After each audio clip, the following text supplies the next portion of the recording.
Yeah, vlog. Hi guys, good evening everyone. Bandam na si Buwagin here. Nagdadrive naman tayo.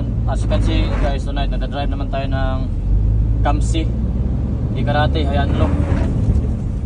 Pupunta tayo sa Talisay International Port guys. Mag-deliver tayo ng 2 D20.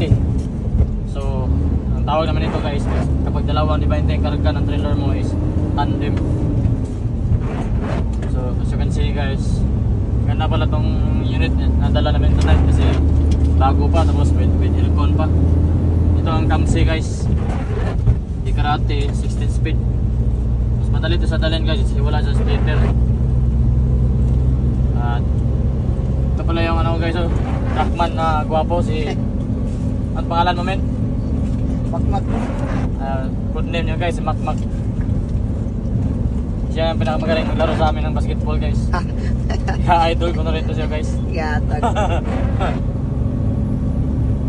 Yeah guys, saan lugar na to men? Dito na pala kami sa Pier 3. Pier 3 no? Pier 3 guys, Cebu City. Malapit na kami makarating sa Talisay International Port. Stop pa kami guys kasi stoplight naman. Video ng stoplight men. Kita sa kanila na stop pa tayo. Video. Kita yung no? Okay, so ito yung gwapong truckman ko guys, oh.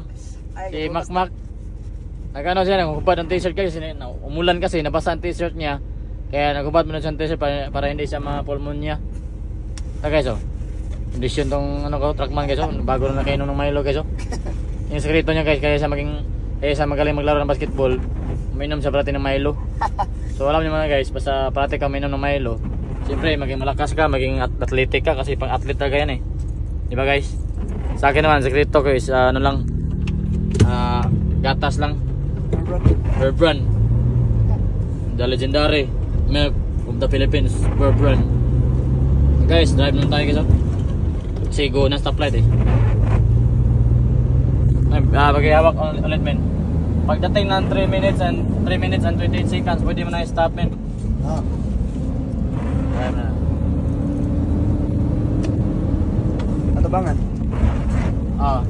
Pwede. Guys, ang buti na lang guys, oh, yung ulan ay natabigil na. So wala na masyadong distraction dito sa kalsada.